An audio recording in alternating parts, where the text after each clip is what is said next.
Olá, irmãos, graça e paz, muito bom dia a todos os amados irmãos e amigos. Mais uma vez estamos aqui pela graça e pela misericórdia de Deus para compartilhar com os amados a nossa lição da EBD. Hoje, a segunda lição do nosso trimestre, desse segundo trimestre, que tem por título A Diversidade Traz Maturidade, da nossa revista Palavra e Vida, a segunda lição da revista do nosso segundo trimestre hoje. Ela tem, essa lição de hoje, ela traz por texto básico o texto que se encontra em 2 Coríntios capítulo 4, do versículo 16 ao versículo 18, que diz assim a palavra de Deus. Por isso, não desanimamos. Pelo contrário, mesmo que o nosso homem exterior se corrompa, contudo, o nosso homem interior se renova de dia em dia, porque a nossa leve e momentânea tribulação produz para nós eterno peso de glória, acima de toda comparação, não atentando nós nas coisas que se veem, mas nas que não se veem, porque as que se veem são temporais e as que se não veem são eternas. Que Deus aplique a sua bendita palavra ao nosso coração. Vamos orar. Santo eterno Deus, muito obrigado, Pai, pelo privilégio, Pai, de poder nesse momento compartilhar mais um pouco a respeito, ó Deus, da tua palavra através dessa lição que foi com certeza de maneira preciosa preparada para poder instruir os teus servos que dela fazem uso. Ó Deus, que tu possas, ó Pai, me dar direção nesse momento para poder transmitir, ó Deus, essa lição dessa manhã, ó Pai, consoante a vontade do Senhor, para o propósito pelo qual o Senhor orientou o servo teu que a escreveu para dar instruções àqueles que buscam em ti socorro, buscam em ti direção, buscam em ti refúgio, buscam em ti orientação para a sua caminhada nesta terra. Obrigado, Senhor meu Deus, pelos livramentos que o Senhor tem nos proporcionado. Obrigado pelas provisões de cada momento.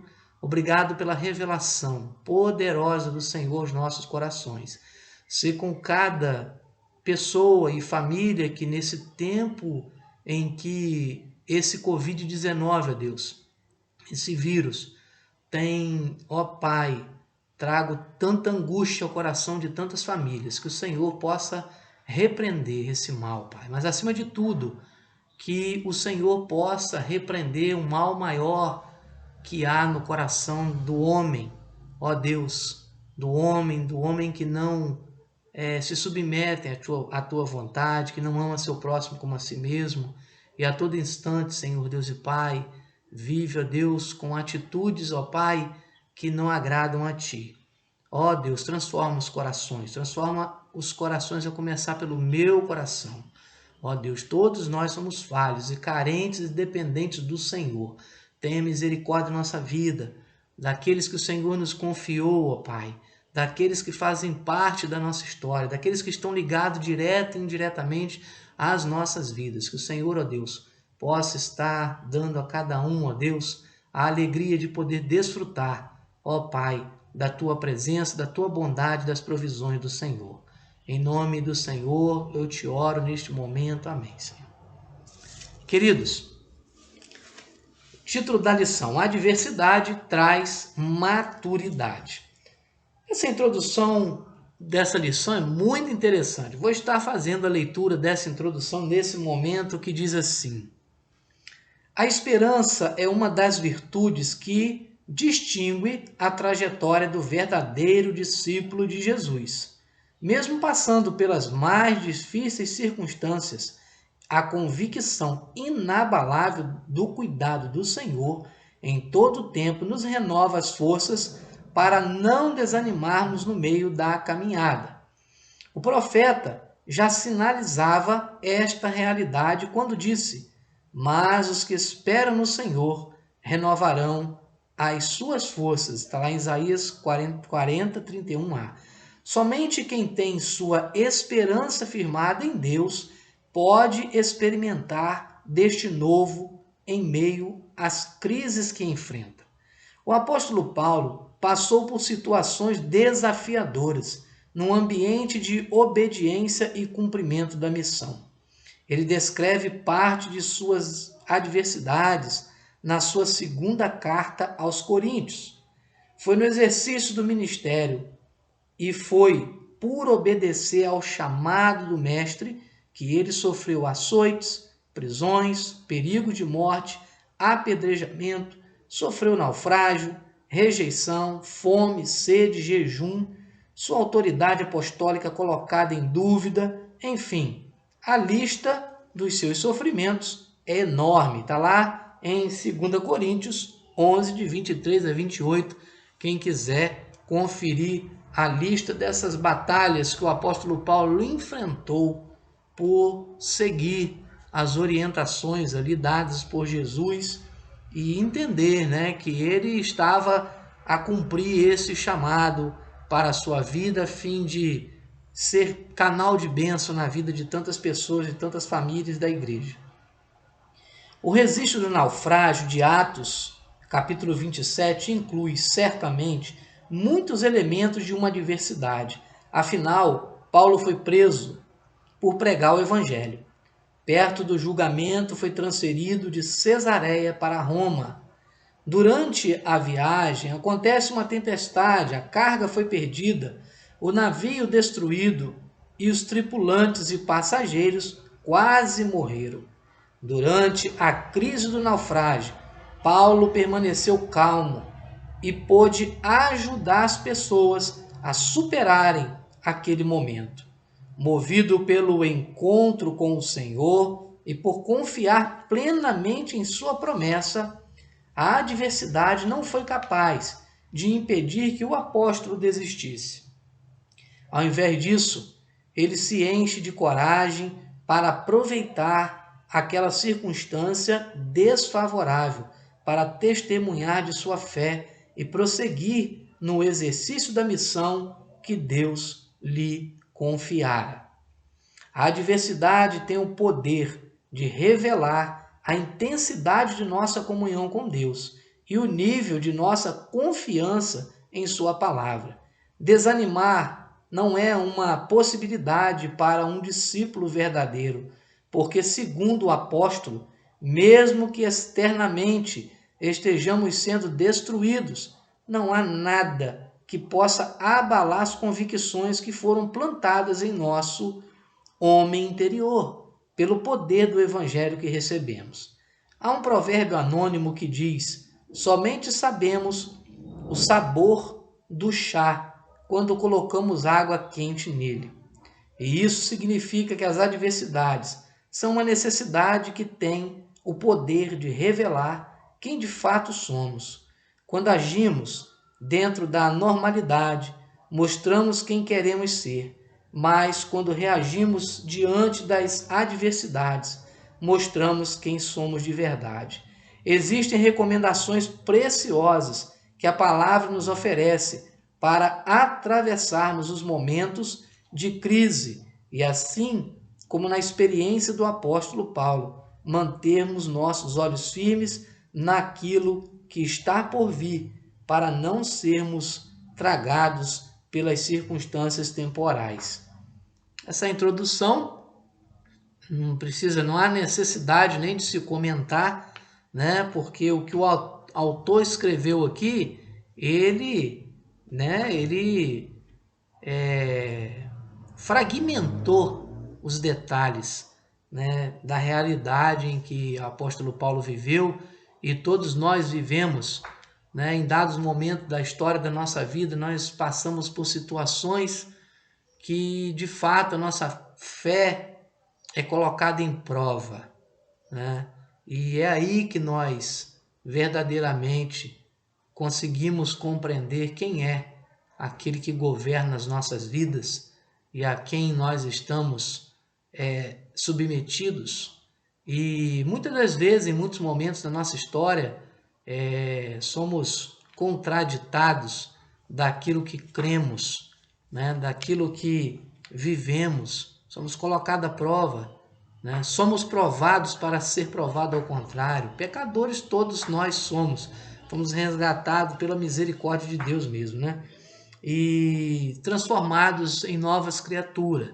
A palavra ela é clara a respeito disso.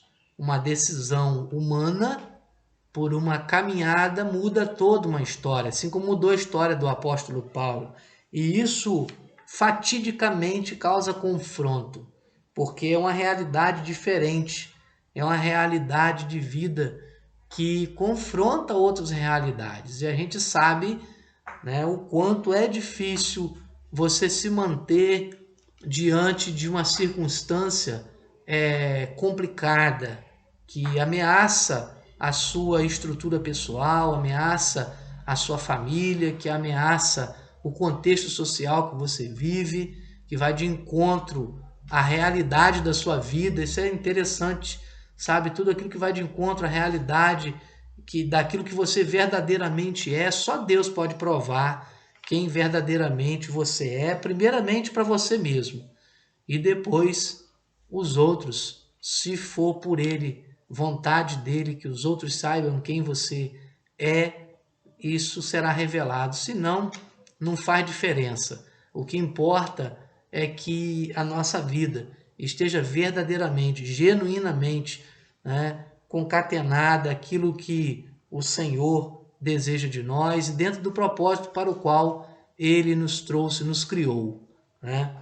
Vamos então ao primeiro tópico. Diz assim, tem por título: a adversidade é inevitável.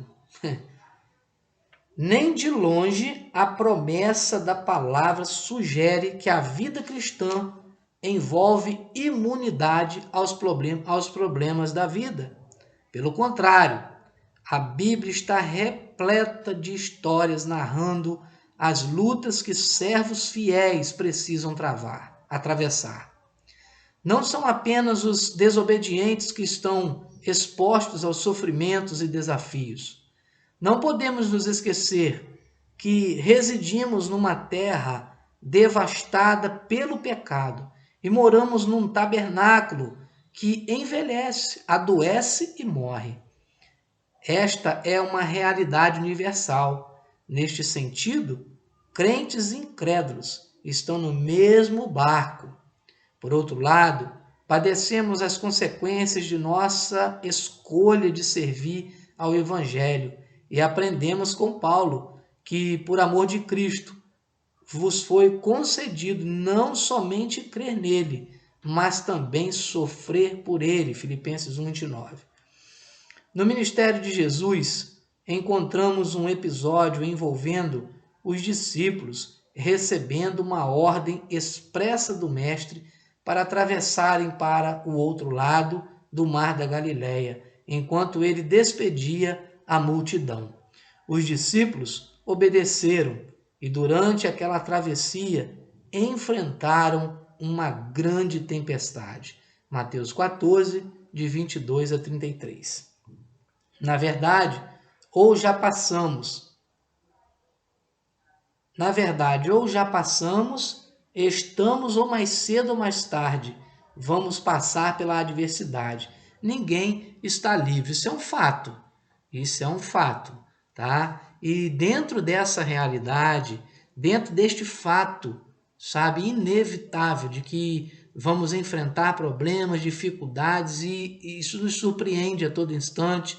Impedimentos, vários impedimentos, sofremos vários impedimentos na nossa vida para a gente não conseguir avançar, caminhar, nem mesmo com Covid-19 a gente está tendo aí sossego em determinadas questões, né? Porque o homem é difícil, o homem é difícil, é complicado, o ser humano é complicado, são várias questões que acontecem na vida do ser humano e que revelam o quanto o homem precisa de ter conhecimento desse Deus que se revela através do seu próximo. Ele não se revela de outra maneira tão nítida senão através de seu semelhante. E às vezes eu, você e tanto todos nós ficamos cegos e disputamos por questões mesquinhas. Aí quando acontece uma situação difícil, um problema grave, nós somos surpreendidos, pegos de surpresa, e aí? E aí? Aí bate o desespero, bate a desesperança, nos sentimos, né, só. Né? Acontece tantas coisas. Mas eu quero dar uma palavra aqui, aproveitando esse primeiro tópico. A primeira coisa que você tem que acreditar não é na palavra do homem em si, mas a palavra de Deus. Havia um grupo chamado os bereanos, que quando o apóstolo Paulo pregava, eles iam lá e conferia para ver se aquilo ali estava escrito mesmo. E como é que você sabe também, além da veracidade pela escritura, de qual é a outra maneira que a gente consegue saber se é verdade? Quando a gente coloca em prática na nossa vida. Quando nós colocamos a palavra de Deus em prática na nossa vida, não para mostrar para os outros que você é isso ou aquilo, eu sou crente, sou melhor que todo mundo, não. Muito pelo contrário. Muito pelo contrário. Porque quando nós decidimos por seguir, né, orientações bíblicas, orientações do Senhor para a nossa vida, é uma coisa assim automática. Nós tentamos nos ajustar às orientações que estão ali para que a gente possa ir caminhando mesmo diante de tanta dificuldade, de tanta rejeição, de tanto problema. É uma coisa muito racional. Por isso que o apóstolo Paulo, lá em Romanos capítulo 12, versículo 1 e 2, eu sempre cito esses dois versículos, que ele fala assim: rogo-vos, pois, irmãos, que apresenteis os vossos corpos como sacrifício vivo, santo e agradável a Deus, que é o vosso culto racional. Ou seja, o Deus que nós servimos é um Deus inteligente. Por causa disso é que o nosso culto deve ser racional. Né? O que é um culto racional? Como que a gente poderia compreender isso daí? É ter ciência de que nós estamos fazendo e agindo consoante as verdades da palavra de Deus. Mas essa realidade em nossas vidas, mediante a realidade do pecado que habita em nós, ela é conflitiva. Então, causa conflito, porque nenhum de nós somos perfeitos. Todos nós temos problemas, temos falhas, todos nós erramos. Todos os pecados destituídos foram na glória de Deus, como está escrito, Paulo escreveu isso. Né? Então, de que forma endireitará, tem uma palavra lá, se eu não me engano, acho que está até atrás dessa camisa aqui, ó. De que forma endireitará o jovem o seu caminho, né? Observando conforme a sua palavra. Né? De que forma o jovem endireitará o seu caminho, observando conforme a sua palavra. Então, essa é uma questão muito pessoal. Jesus, quando chama aqui nesse tópico 1, Jesus, quando manda passar para o outro lado, está dizendo aqui, né? Nossa escolha, tá? No princípio, Jesus encontramos, no princípio de Jesus, uma ordem expressa do mestre para atravessar para o outro lado do mar da Galileia, enquanto ele despedia a multidão. Os discípulos obedeceram e durante aquela travessia entraram numa grande tempestade. Olha só que interessante. Olha que interessante. Que interessante, né? Às vezes acontece isso. Às vezes a gente, mesmo estando com a nossa vida ali dentro de padrões e princípios e valores, né, que a expectativa nossa sejam as melhores, nós podemos enfrentar uma tempestade no caminho. Isso acontece com todo mundo. Né? Ninguém é privilegiado quando é surpreendido por um problema. Né? Mas quando nós estamos com a nossa consciência segura no Senhor, sabe, reconhecendo que somos pecadores, somos falhos, mas que nosso coração está mudado, transformado, nós queremos seguir pela vontade de Deus, queremos seguir uma caminhada justa, diferente do que um dia possa ter sido, né? Nós enfrentamos todas as dificuldades cientes de que Deus está no controle. E mesmo que se sejam articuladas artimanhas para nos desviar do caminho, nos desviar da conduta, né? E tudo mais, desviada para a gente não seguir a nossa vida, o Senhor intervém. Ele tem o meio dele, o modo dele, né? Então Deus, ele traz para nós esse conforto ao nosso coração, né? Essa segurança, né, de que nós precisamos confiar, né? Ter a nossa fé firmada no Senhor. É difícil o homem por si só se manter dentro de determinadas situações, mas nós sabemos em quem nós cremos. E eu gosto muito de uma palavra, uma passagem que tem, quando Deus foi lá na caverna atrás de Elias, chamar Elias e perguntar para ele: o que você está fazendo aí, rapaz? E Elias, com medo, escondido ali, ele falou assim: rapaz, eu tenho 7.000 pessoas lá, ó, à sua disposição para te ajudar, para caminhar com você. E às vezes Deus nos surpreende, né? Nos surpreende. Nós não sabemos, né, quantas pessoas o Senhor tem à sua disposição, investida de autoridade e poder, para nos resguardar, para nos orientar, e até mesmo é um Deus que não quer que ninguém se perca, não tem prazer, né, na destruição do ímpio, mas antes que ele se converta, assim como um dia nós também nos convertemos, né? Então, Deus maravilhoso, não tem por que a gente negar isso. Um Deus maravilhoso que renova suas misericórdias todas as manhãs, nos dá privilégios que jamais poderíamos ter pela nossa capacidade humana. Vamos lá, apenas pela capacidade humana, senão em submissão e reconhecimento àquilo que Ele é e faz por nós.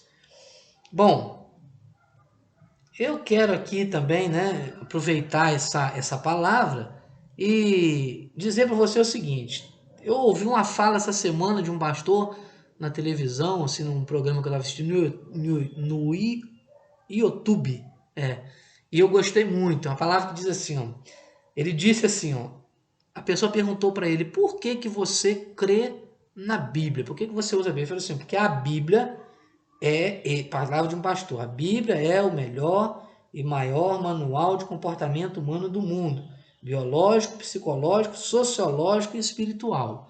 Palavra de um pastor se referindo à Bíblia, né? Interessante, realmente a Bíblia é uma palavra que nos traz direção para a nossa caminhada.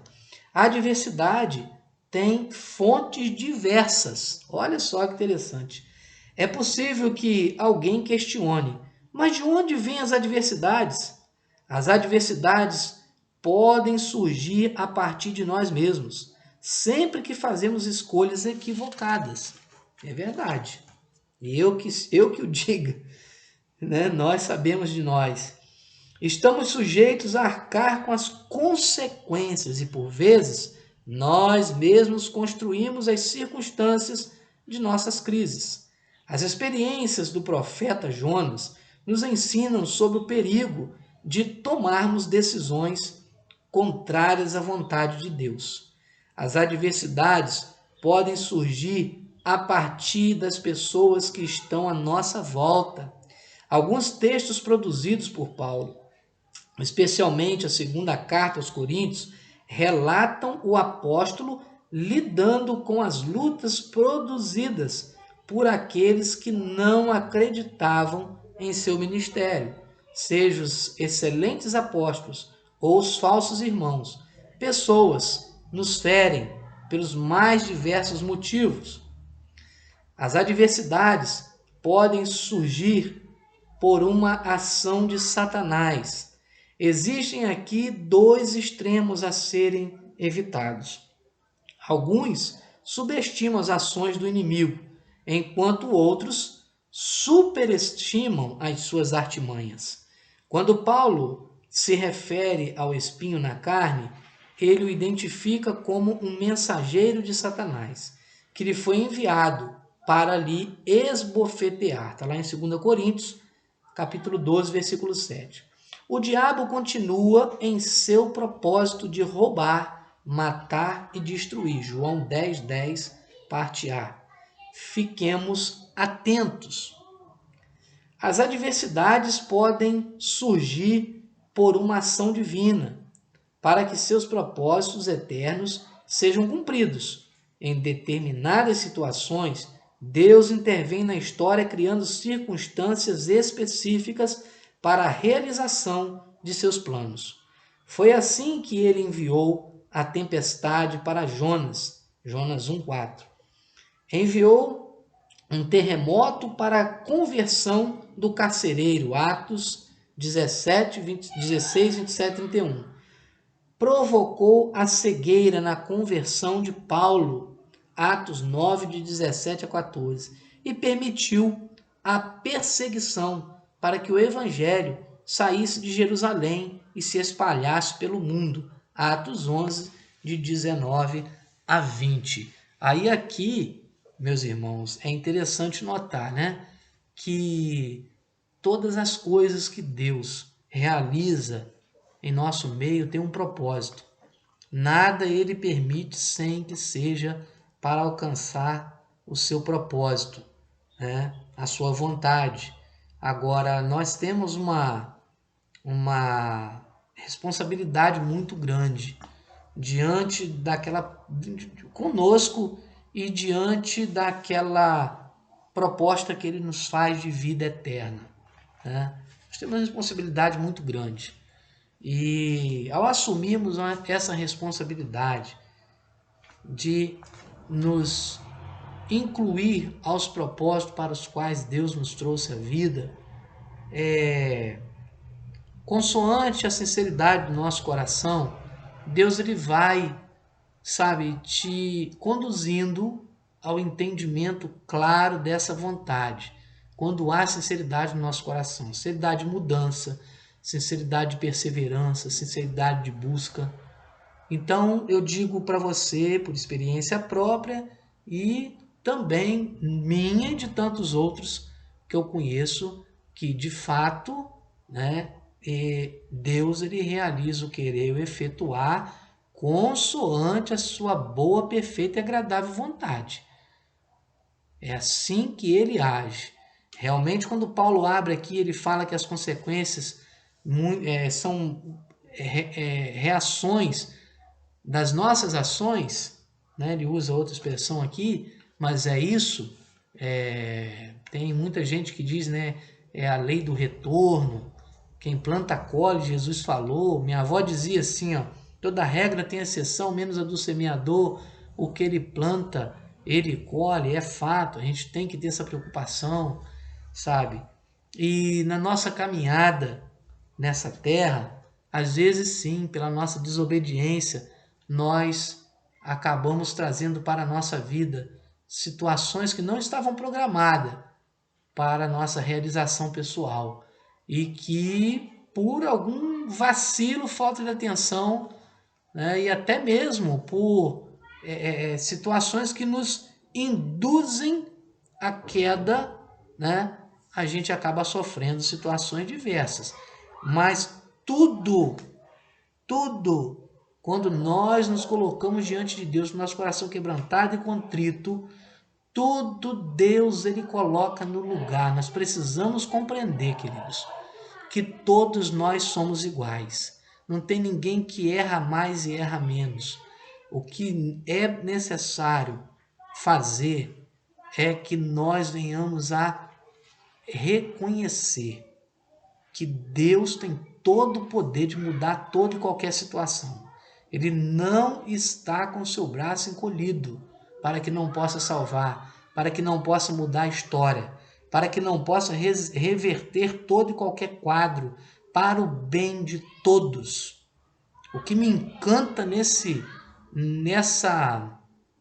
essência de Deus, né, é essa vontade que arde no coração daqueles que se colocam diante dele genuinamente, de querer, sabe, e almejar e buscar em oração e com muita dependência das orientações divinas, o ajuste que possa proporcionar não só a si próprio bem-estar pessoal, mas o bem-estar de todos quanto o rejeitam, de todos quanto, né, o rejeitam e rejeitando o próximo. E isso é muito triste, mas Deus, ele não desiste de nós, ele não desiste de você, não desiste de mim, e ele tem propósito e planos perfeitos. Nós precisamos atentar, porque de outra forma, eu sempre penso isso. Às vezes acontecem situações comigo que eu paro para analisar, aí eu pergunto para que aconteceu isso, né? Porque eu aprendi a não perguntar por quê, mas para quê. Mas eu paro às vezes para analisar e falo assim, gente, se isso não tivesse acontecido, hoje essa situação não estava assim. Se você parar para você pensar, né, a atenção que você talvez esteja dando aos ensinos, às orientações que provém da Escritura Sagrada, de todos aqueles que buscam andar, né, dentro da vontade de Deus, dentro de uma outra realidade de vida, se você parar para pensar o que te trouxe a atentar para esses detalhes, às vezes foi uma coisa tão ruim, às vezes foi um deslize, às vezes foi um erro, mas talvez tenha sido essa a única forma que Deus encontrou de chamar a minha e a sua atenção por amor a nós, porque lá em Eclesiastes, Salomão, ele disse, né? Deus repreende a quem ama, assim como o pai ao filho a quem quer bem. Então, uma coisa que eu sei é que Deus quer o meu bem, assim como quer o seu bem também. Vamos continuar aqui. Antes de partir para a terceiro tópico, né, que falou aqui, às vezes, a questão de famílias, que às vezes as famílias, né, a própria família da gente, às vezes está ali botando a pressão e traz tanta coisa para a gente digerir, problemas extremos de um lado e de outro. Aí eu anotei aqui a palavra de um filósofo, é teólogo também, ele é filósofo, professor e teólogo, chamado Mário Sérgio Cortella. Ele escreveu assim, ó, família é um tribunal que não tem recesso. Olha que interessante, que colocação interessante. Família é um tribunal que não tem recesso. Tá? Olha que interessante. Mais um motivo pelo qual nós temos que procurar, né, ajustar a nossa vida dentro de um contexto que possa nos permitir viver o tempo que Deus tem para nós nessa terra, consoante a doce, a boa e agradável e perfeita vontade dele. Muito interessante essa palavra desse filósofo Mário Sérgio Cortella. Bom, vamos lá ao terceiro tópico, que diz assim: a adversidade é pedagógica. Olha aí. Mais importante que sair das situações de adversidade é aprender as lições que a adversidade pode nos proporcionar. Na adversidade, aprendemos que somos pó. No drama produzido pela Covid-19, desde as grandes potências do mundo moderno até as civilizações mais atrasadas, chegamos às mesmas conclusões. Basta um vírus microscópio para que o mundo inteiro enxergue a sua insignificância. Que palavra desse autor, hein? Basta um vírus microscópico para que o mundo inteiro, né, perceba a sua insignificância. Que palavra desse autor! Olha isso, olha isso. Né? E vamos lá. O mundo se percebeu impotente diante do coronavírus e a soberba humana foi quebrada.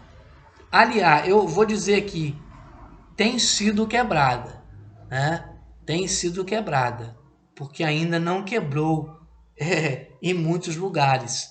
E às vezes quando eu vou orar, eu falo, Senhor, há momentos, meus irmãos, eu vou dizer uma coisa séria para os irmãos.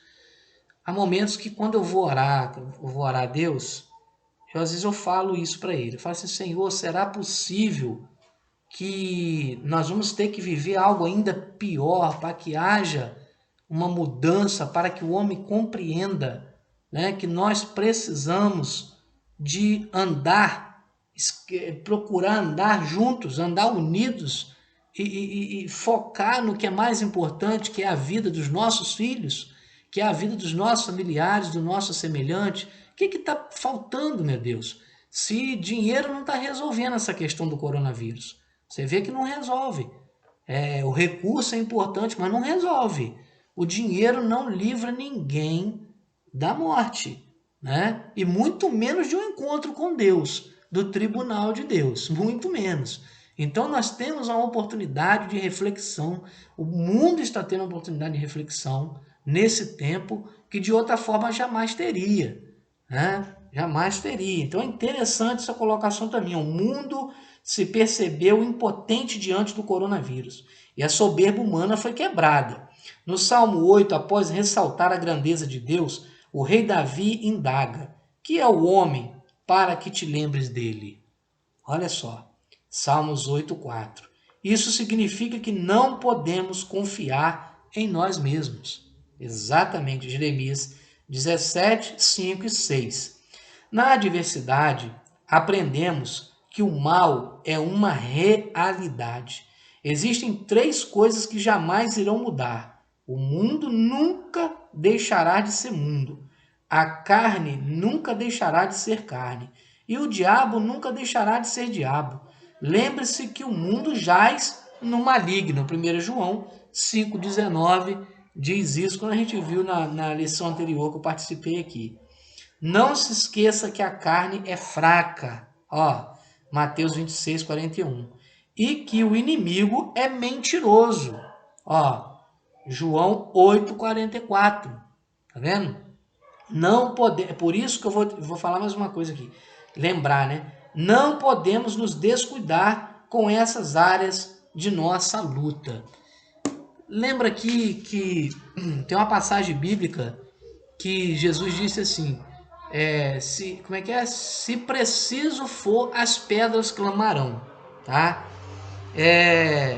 O mais importante na vida do ser humano, meus irmãos, presta atenção nisso, o mais importante na vida do ser humano é confiar na pregação, perdão, na pregação da palavra, é crer na palavra. Por isso que é muito importante a conferência, né? Crer na palavra de Deus, porque se eu for crer na palavra do meu semelhante, ó, aqui está dizendo aqui em Mateus 26, 41, né? Hoje eu estou aqui, amanhã eu posso estar caído, né, na fé. É possível? É possível, sou um homem pecador, sou falho, né? Sou falha, pela graça, é pela vontade, pelo poder de Deus, é pela vontade de Deus e por submissão e intenso desejo de andar ali consoante aos valores e princípios que ele um dia me apresentou, que eu me seguro para me manter de pé, e todos nós somos assim. Claro, nós não vivemos mais conforme a gente vivia no passado, nenhum de nós, é fato. Mas é possível sim, porque nós não trazemos letreiro na nossa testa. Todos nós pecamos e erramos um dia, fomos resgatados sim pela misericórdia, pela graça de Deus, porque um dia alguém falou desse amor para nós, dessa caminhada para nós, tá? Eu quero dizer uma coisa para você. Talvez quem te falou hoje nem está mais seguindo o evangelho. E aí? E você vai deixar de crer na palavra que é de Deus para crer no homem, no exemplo que aquele homem deu? Não. Nós temos que crer nas Escrituras, naquilo que pode mudar a nossa vida, né? É na palavra, porque nós somos falhos, nós precisamos um dos outros em oração, precisamos cuidar um dos outros, porque há momentos na nossa vida, queridos, que nós não suportamos determinadas circunstâncias. A gente não tem os nossos irmãos para nos apoiar, para nos dar suporte. Eu tenho vivido isso. Quantos têm vivido isso? Se eu não tivesse meus irmãos, né? Se você não tivesse, como é que a gente segura? Como é que a gente toca diante de uma realidade que esse mundo apresenta para a gente de surpresa, que quebra totalmente o nosso ideal, que vai de encontro aos propósitos e projeta tudo aquilo que um dia a gente idealizou, né?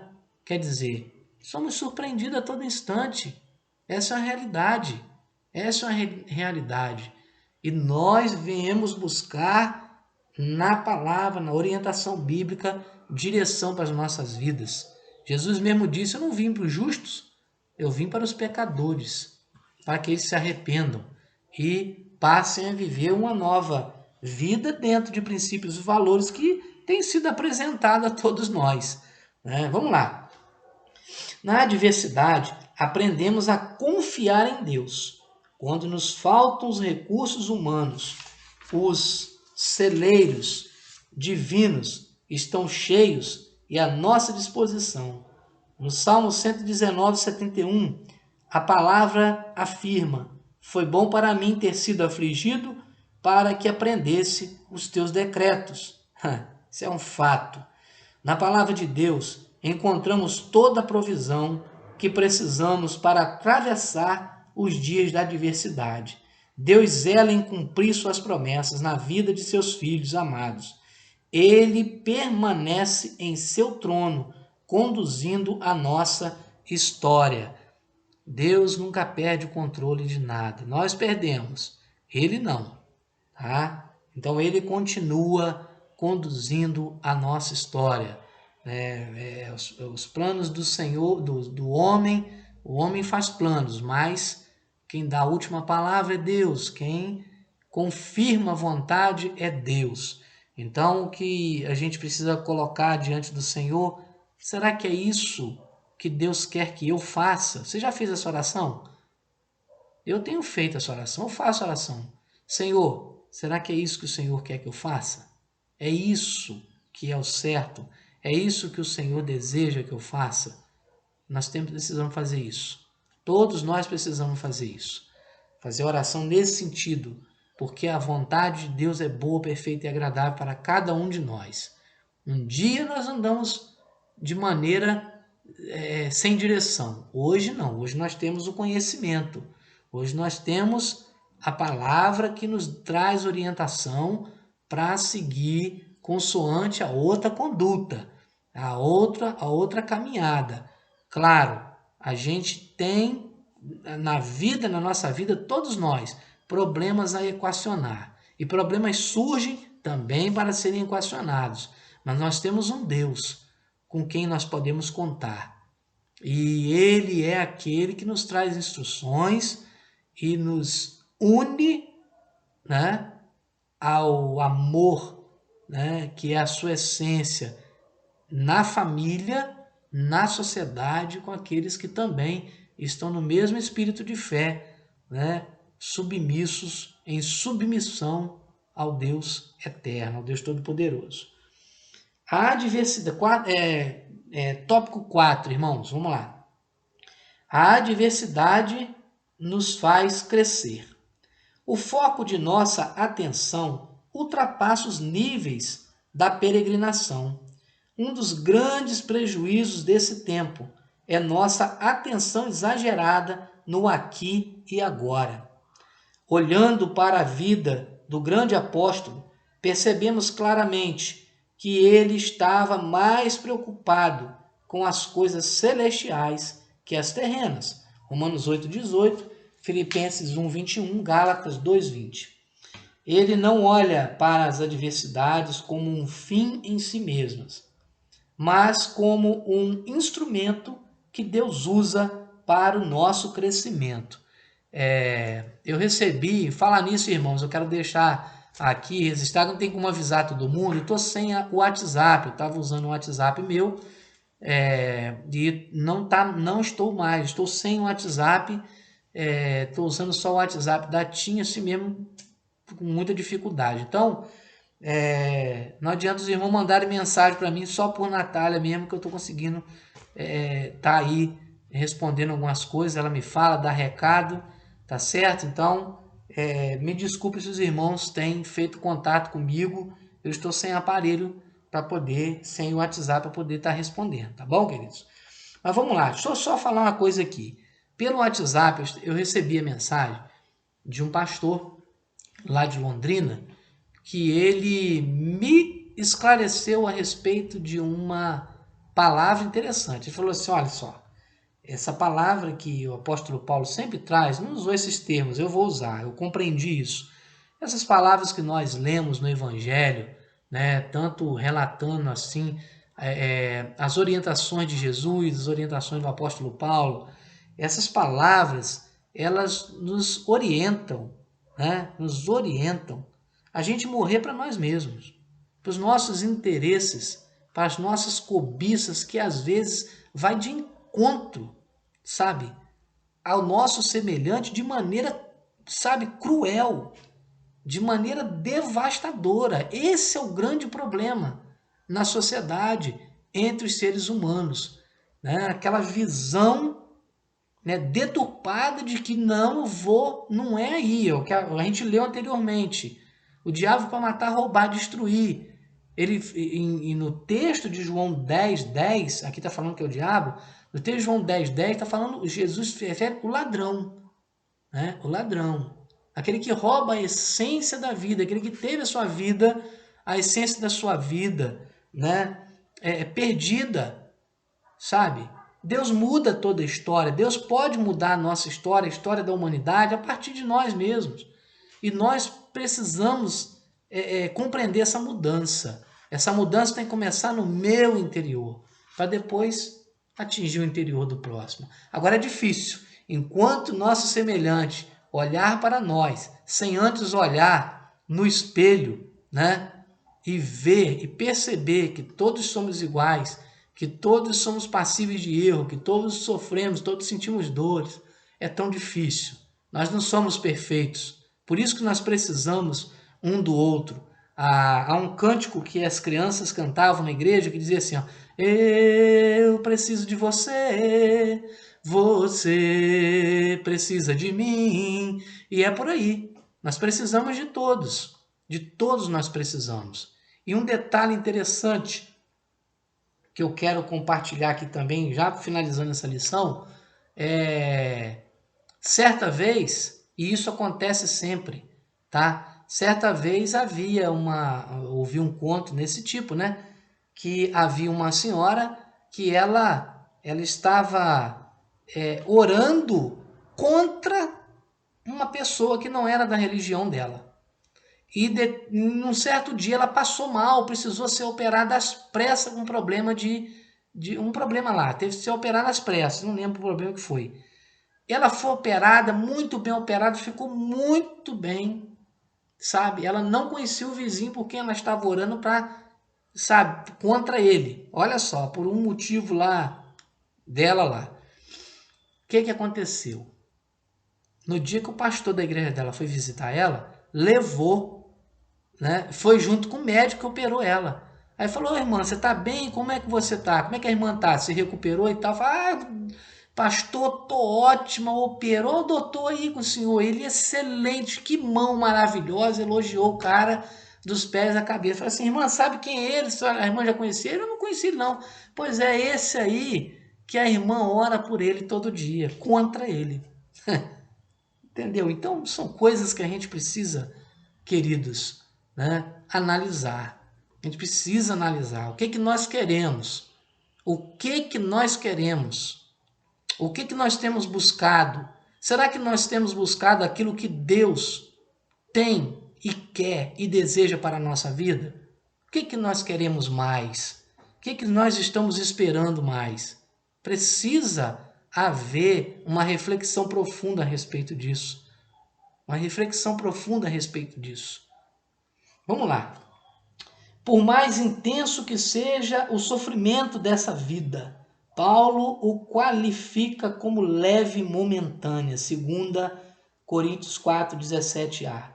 Se não é correto minimizar a sua importância, não devemos também maximizar seu alcance. Mas esse equilíbrio só é possível na medida em que não perdemos de vista os seus resultados. Paulo diz que a tribulação produz um eterno peso de glória muito excelente. 2 Coríntios 4, 17b. A justificativa está em não atentarmos para as coisas temporais. 2 Coríntios 4, 18. Na história da igreja, sempre houve adversidades, desde o livro de Atos até a história recente. A igreja de Cristo esteve sempre envolvida por muitos desafios.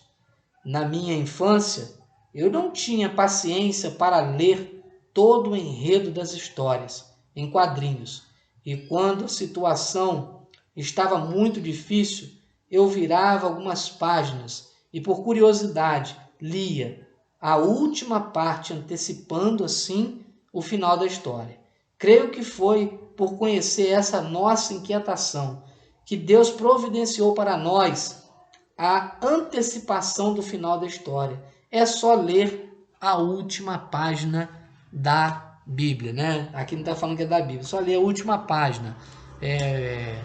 O pastor Billy Graham, eu vi uma frase, não sei se realmente foi ele que escreveu, mas vi no Facebook, ele dizendo o seguinte: eu li a última página da Bíblia e quero compartilhar que tudo vai acabar bem. Quero compartilhar com a igreja que tudo vai acabar bem. Algo assim. Vamos lá. Para pensar e agir. Por que serem imprevisíveis como vocês? Por serem imprevisíveis, como você se prepara para os dias da adversidade? O que fazer para que as adversidades não nos afastem de nossos compromissos espirituais? Qual o valor das promessas da palavra de Deus nos dias da sua calamidade?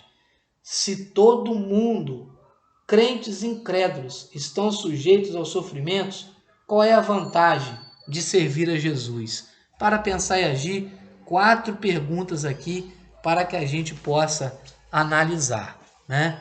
Então aqui encerra a lição desse domingo. Quero mais uma vez agradecer ao pastor Guiberto a oportunidade de poder estar participando com os irmãos, agradecer à igreja também por esse tempo que nós estamos aí congregando com os irmãos, congregando online aqui na nossa EBD online, né?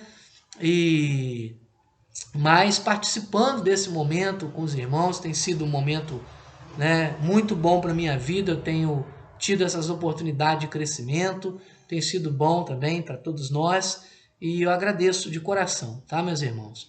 E vamos orar então, encerrando esse momento, e meu desejo sincero é que Deus aplique, né, a sua palavra ao seu coração, ao nosso coração, e que através das orientações que nós temos recebido, mesmo diante de tantas circunstâncias difíceis, nós possamos confiar, crer em Deus e buscar ajustar nossa caminhada consoante a sua vontade. Mas lembre-se de uma coisa, uma palavra que eu ouvi, né, que eu não posso deixar de falar aqui com os irmãos, tá? Foi inclusive do padre Fábio de Mello, uma expressão dele que ele disse assim: eu tenho fé em Deus, mas ao atravessar a rua eu olho para um lado e para o outro. Então nós temos fé sim, nós cremos sim, mas também nós temos que ter responsabilidade pessoal. É isso aí. Vamos orar então, que Deus possa nos abençoar. Meu Deus querido, muito obrigado por essa oportunidade, mais uma vez, de poder participar dessa EBD online. Senhor, aplica ao nosso coração, ó Pai, as orientações que tanto necessitamos para a nossa vida, para esse tempo especial, ó Pai, que estamos vivendo diante de uma catástrofe, de uma pandemia assoladora e que tem levado muitas famílias a se desesperarem, Senhor. Ó Pai, tenha misericórdia, meu Deus, das nossas vidas. Eu clamo a Ti, Senhor, para que aquilo que se encontra fora do lugar, que aqueles corações que se encontram atribulados, amedrontados por qualquer motivo que seja, que possam descansar no Senhor, que possam, ó Deus, confiar em Ti, que possam buscar não meios, ó Pai, desagradáveis ao Senhor de resolver, de equacionar seus problemas, mas buscar meios, ó Pai, que possam promover, ó Deus, reconciliação, possam promover vida, possam promover paz, possam promover segurança, solução que não venha causar nenhum tipo de mal, ó Deus, ao semelhante. Ó Deus querido, nós contamos com a tua intervenção, com a tua bênção sobre as nossas vidas. Pai, tu és aquele que sonda a nossa mente, o nosso coração. Sabe verdadeiramente, ó Deus, o que vai em cada um de nossos corações. E eu peço a ti, meu Deus, intervenha na nossa história, independentemente, ó Pai, da nossa vontade e, claro, do nosso credo religioso, intervenha na nossa história, porque muitas famílias, ó Deus, estão, ó Deus, sendo ceifadas por essa pandemia, por essa doença, Senhor, e além disso, ó Deus, ainda há muitas coisas no contexto social acontecendo que tem sido trágico, ó Pai, para tantos, ó Pai. Eu suplico as tuas bênçãos sobre as nossas vidas. Pai, dá-nos um domingo de paz, nesse domingo de hoje, domingo tranquilo com a nossa família e um restante de ano debaixo da tua graça, abençoado e dirigido por ti. Abençoa todas as áreas da nossa vida e esteja na direção de tudo, Pai. Eu te oro agradecido em nome do Senhor Jesus. Amém, Senhor. Meus irmãos, Deus abençoe e até a próxima, se Deus quiser.